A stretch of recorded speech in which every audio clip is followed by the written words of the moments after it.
son muy importantes, sobre todo los que son dependientes de vitamina K, deben de tener esa carga negativa, pero también tienen esa capacidad de poder unirse al calcio, que es el que les va a permitir finalmente dar este proceso de poder llegar a la vía común, que es la formación de la fibrina. Otra cosa que tenemos aquí, por ejemplo, si tenemos al factor 10, y ustedes lo ven de esta manera, factor 10, significa que está inactivo. Pero cuando le colocamos el subíndice, la letra A, como nos dice ahí, nos dice que el factor está activado. Entonces, para que se dé ese complejo protrombinasa, necesitamos que se active el factor 10. Tiene que estar activo. Y vamos a ver que en esa cascada de coagulación tienen que ir activándose los demás factores. Vamos a ir viendo, acá está justamente. Tenemos dos gráficos que son lo mismo, ¿no? Vean aquí nuestra vía extrínseca, que habíamos dicho que era la más rápida, y la vía intrínseca la más lenta. ¿Por qué? Porque se dan cuenta de que tiene una serie de más pasos, ¿no? Y todas, o ambas, mejor dicho, van a terminar en la vía común. Esta es nuestra vía común, lo que nosotros ya hemos visto. Entonces, vamos a ver, en el caso de la vía extrínseca, se da a través de lo que vendría a ser la lesión. Se inicia por el factor tisular, que va a comenzar a activar al factor 7. Y se necesita el calcio, ¿sí? Entonces el factor 7 se activa, y cuando se activa el factor 7, va a activar a la vía común. Hace que el factor 10 se active, ¿sí?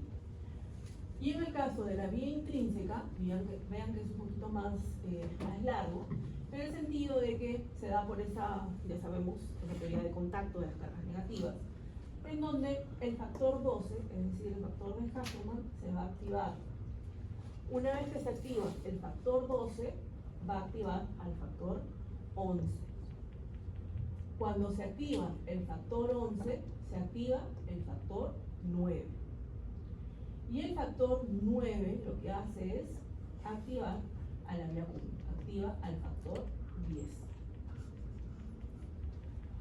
Otra cosa muy importante, ustedes están viendo aquí al factor 8 y al factor 5.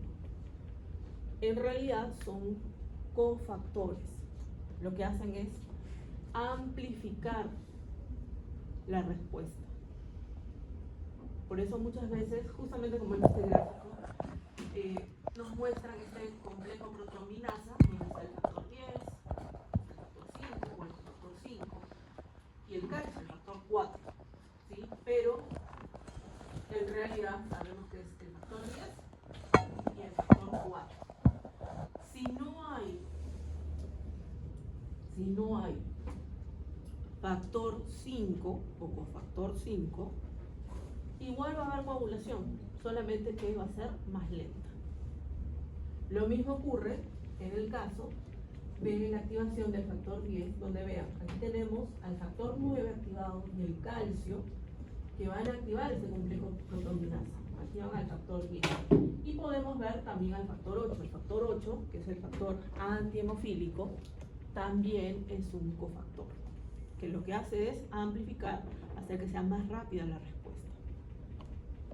Por eso en pacientes hemofílicos nosotros sabemos que falta ese cofactor y hay sangrado constantemente, ¿no? Se golpean sin querer con la pizarra, lesión, y comienzan a sangrar. Es algo normal en ellos, ¿no? Pero ¿qué pasa? Si falta ese cofactor 8, igual va a haber coagulación, solamente que va a ser más lenta, mucho más lenta en realidad, pero al final sí hay coagulación, ¿ok? Ahora, llegamos a nuestra vía común. Nuevamente, la protrombina se va a convertir en trombina, y la trombina va a permitir que el fibrinógeno se convierta en fibrina. Y en su momento vimos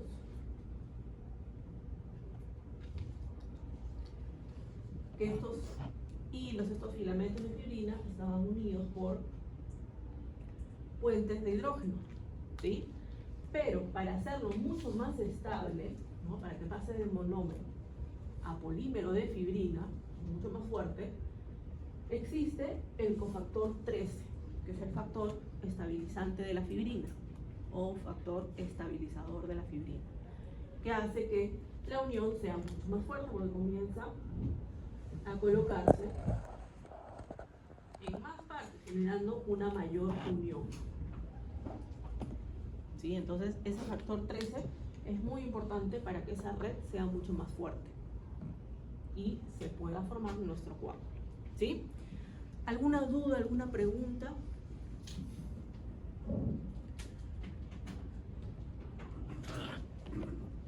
Bien, entonces vamos a ver la regulación del endotelio vascular. Nosotros sabemos que cuando hablamos de coagulación,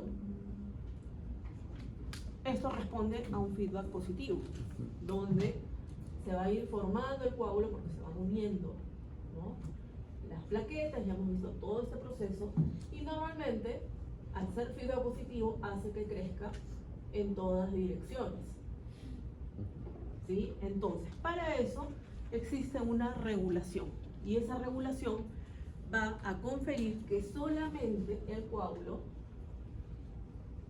esté en el sitio de la lesión, para evitar la pérdida de la sangre. ¿Sí? Entonces, ¿cómo ocurre esto? Va a ocurrir a través de 3 reguladores que tenemos aquí. El primero es la molécula parecida a la heparina, y en este caso, esa molécula parecida a la heparina, y pregunto, ¿han escuchado hablar de la heparina? ¿Qué es la heparina? Es un anticoagulante, ¿sí? Lo encontramos, se puede fabricar a partir de litio, ¿no? Ya químicamente lo preparan en el laboratorio, pero endógenamente el animal y las personas, ¿no? Tenemos una molécula parecida a la heparina, que tienen el mismo mecanismo de acción. ¿Cuál es su mecanismo de acción? Esta molécula parecida a la heparina, lo que va a ocurrir es que se va a unir a la antitrombina 3. ¿Qué nos dice la antitrombina? Antitrombina, es decir, que no se forme trombina. ¿Por qué no se forma trombina? Porque cuando se activa la antitrombina 3, comienza a generar la inactivación del factor 10. Y si no tenemos factor 10 activado, no tenemos complejo protrombinasa, por lo tanto, no tenemos trombina. ¿Ok? Eso por un lado. El siguiente es la trombomodulina. ¿Sí? La trombomodulina la tenemos aquí y aquí. Esa trombomodulina va a unirse a la trombina.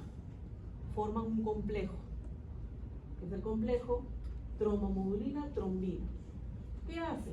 Que la proteína C, que se encuentra en la sangre circulando de manera inactiva, ahora se activa. Cuando la proteína C se activa, es un anticoagulante. ¿Por qué? Porque lo que hace es generar la destrucción de los cofactores 5 y 8. Entonces se pierde esa amplificación de la respuesta. Entonces hace que solamente el coágulo esté en el sitio de la lesión. ¿Sí? Entonces, el primero, molécula parecida a la heparina, y la trombomodulina regulan el crecimiento del coágulo. A diferencia de la última, que es la plasmina. ¿Qué hace la plasmina? Normalmente la plasmina se encuentra de manera inactiva, como plasminógeno. Acuérdense, terminación nógeno significa inactivo. Está circulando en sangre como plasminógeno, ¿sí? Pero cuando detecta que hay mucha formación de fibrina, comienza a activarse a través de una TPA o TPA1 o ATP1, las abreviaturas, pero son las mismas letras, ¿no? Pero los libros nos lo colocan así, que es el activador de plasminógeno tisular.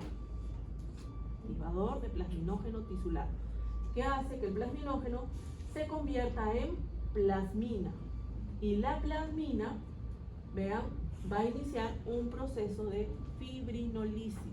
un proceso fibrinolítico, es decir, va a destruir a la red de fibrina.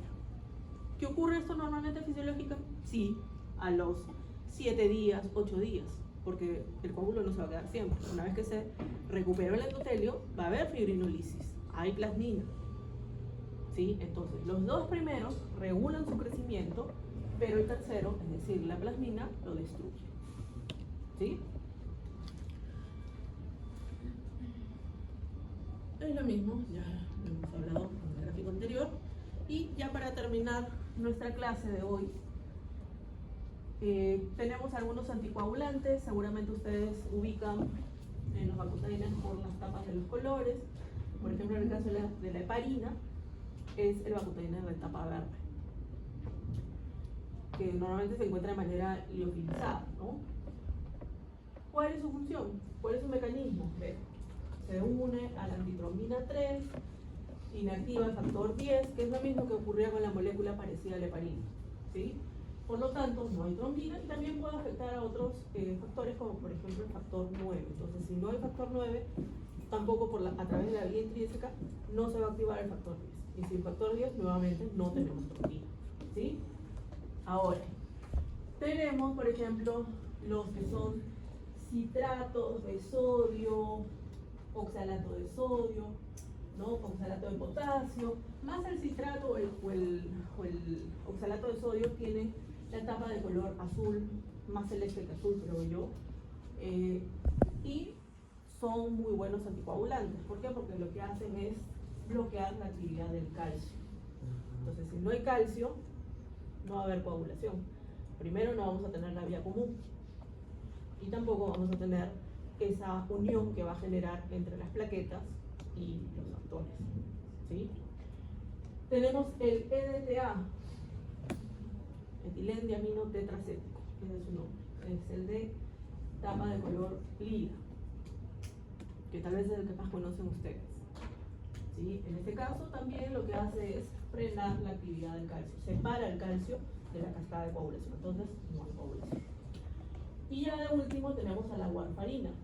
En el caso de la warfarina es un anticoagulante, pero también lo encontramos, por ejemplo, en algunos rodenticidas, ¿sí? En algunos venenos para ratas. Cuando la rata lo consume, se muere desangrado. Es justamente porque tiene ese poder anticoagulante. ¿Qué hace? Disminuye la síntesis de factores de la coagulación dependientes de la vitamina K. Es muy común que en la clínica veterinaria lleguen perritos o gatitos que por traviesos encontraron donde colocaron el veneno para ratas que tiene warfarina. ¿Cómo llega ese paciente? Sangrando por todas partes. La oreja, la nariz, las mucosas bucales, el canto medial del ojo, a través de los genitales, a través del ano. Es un sangrado generalizado. ¿Por qué? Porque no deja que se puedan formar estos factores dependientes de vitamina K. Tratamiento, administrarle vitamina K, ¿no? De manera rápida, porque tenemos que responder inyectable, pero luego tiene que seguir tomando en su casa de manera oral. ¿Sí? ¿Alguna duda, alguna pregunta? En la práctica ustedes van a trabajar con alguno de estos tubos, incluso con el rojo con oro, porque como les dije al grupo de ayer, la verdad que nunca vi en color oro, siempre es rojo como con una rayita amarilla, que son lo mismo, solamente que uno tiene gel y ayudan a que se pueda formar el suelo. ¿Sí? Muy bien. ¿Dudas, preguntas? Vamos a quedarnos aquí y ya la próxima semana continuamos con lo que vendrían a ser los glóbulos rojos. ¿Dudas?